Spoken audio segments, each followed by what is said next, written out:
Всем привет! Сегодня будет короткий ролик, а то ползал я в этом вашем анриле и изучал его, понимаете ли. А вот времени на моделирование совсем не осталось. Да и в отличие от капотов, которые делались на раз-два, с бамперами приходится куда дольше возиться. Собственно, сделал два индивидуальных бампера для тестовой машинки. Не хотел делать сверхраздутые агрессивные бампера, они еще будут впереди. А пока хотелось сохранить стоковый бампер, но мало изменив его.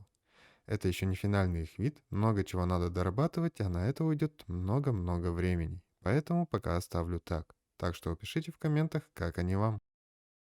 Также из НФС успел сделать три бампера, хотя точнее будет сказать, что первые два это нижняя губа, а вот третий это уже полноценный бампер.